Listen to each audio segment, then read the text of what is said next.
Wiktor Moszczynski is a Polish-British citizen. You live in the UK and you are leading a campaign, 3 million campaign, which aims to save the rights of the EU citizens living in the UK after Brexit. How do you think to achieve this target? Well, firstly, we've been informing many people. We have Facebook links with something like about 150,000 links, or people linking already, listening to what we're saying. We have organized, apart from we've been writing to the ministries, we've been getting their responses, and the two things, one is the EU Citizens Lobby, which we held on the 28th of February. More than 1,000 people registered, came to the Houses of Parliament to talk to either their MP representatives on organised meetings with them, or alternatively a group of us spoke to the House of Lords as well, because of this time, this is where the House of Lords decided to have the courage to put in an amendment.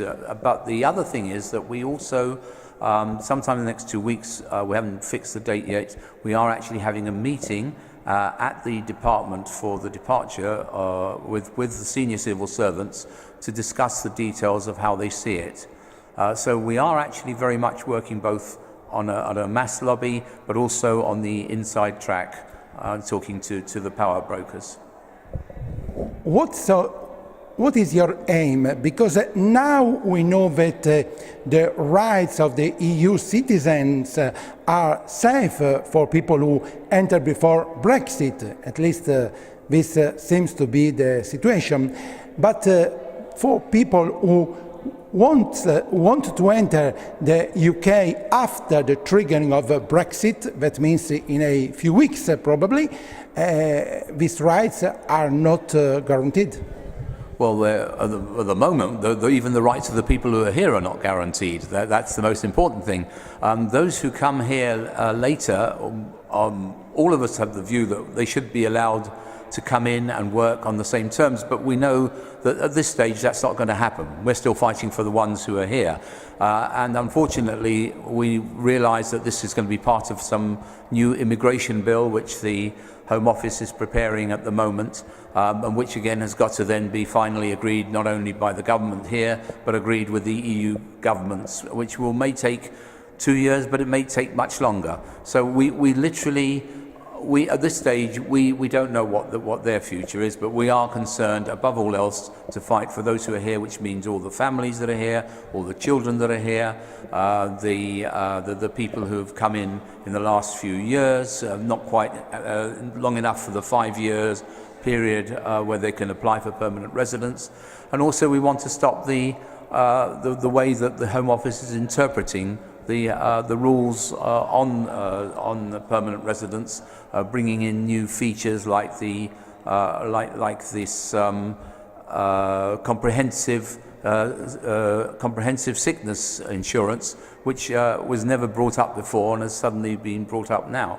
And other things which are concerning us, for instance, they're now saying that people, or EU citizens on low pay, may be excluded also from staying because their work is not sufficiently important. That's literally one of the interpretations.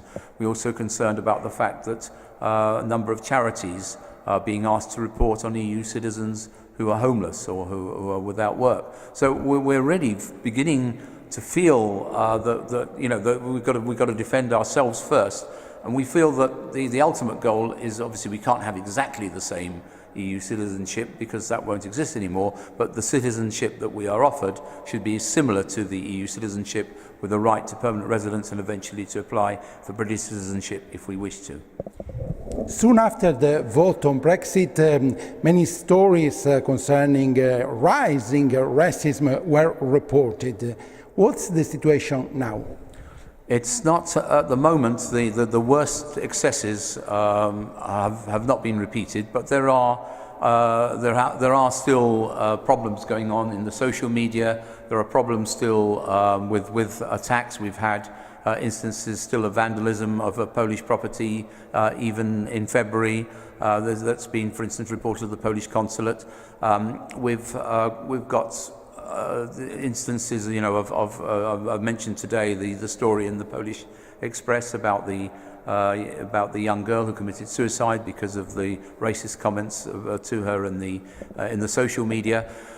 There is still this undercurrent of racism, which is fed also by uncertainty, and is causing quite a number of people, particularly those from Eastern Europe, to consider whether they shouldn't be going back.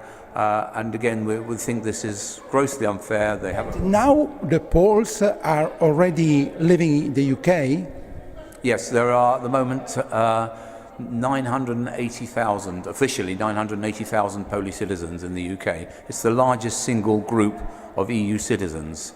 Did you see a decrease in the numbers? Not yet. I've been watching that. At the moment, it's too soon. But a lot of people are talking about going. For a family to decide to go, remember they've got children at school, they've got their jobs. They think that if they do decide, it'll be a process of about a year or 2 years before they actually go. I've seen no drop in the number, for instance, of EU citizens on the electoral register in London. I'm collecting that information at the moment. So it's still even. It's not growing, which is also important because it was constantly growing before. It's not growing, but it's not yet dropped. But that's still early days.